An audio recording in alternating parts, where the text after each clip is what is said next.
I'm Ella, I'm an illustrator and I live in Cambridge. I have been drawing and painting all of my life, but somehow I ended up getting a job in publishing and I ended up staying for 20 years. In 2019, I handed in my notice to do an MA in children's book illustration.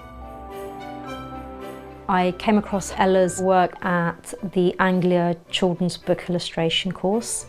Her work just felt magical, and so when The Night Before Christmas appeared on my list, I immediately thought of Ella.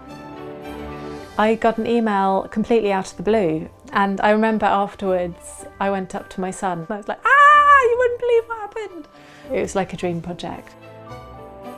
The book's told from the perspective of the father, but I thought it'd be nice for the children to be there too. And once I sort of began to think about that, that sort of helped the whole book come to life for me. The Night Before Christmas is about a family on Christmas Eve waiting for Santa to arrive. The original poem was written in America 200 years ago, and it's had a huge influence on how we view Santa today. Do you want me to show you some of the original? Yeah, I'd artwork? love to see the original artwork.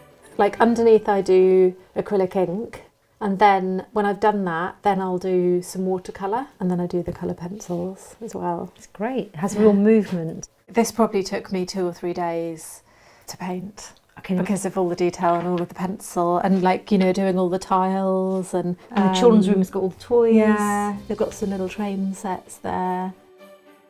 A lot of the stuff that I put into the book came from me, and just while I was doing the book, every time I went for a walk I'd be looking up at the chimneys, and in fact I drew the roofs of the houses opposite us a lot to try and get the chimneys right.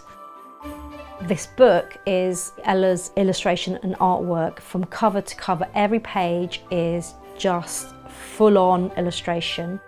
It really reminded me of my childhood when I loved those books where you look into all the little details, you find things that you haven't seen the first time round. Ella, here's the book you've made. Oh my god, it's exciting! Wow! Oh my god. And these little fairy lights, yeah, they all glow in the dark.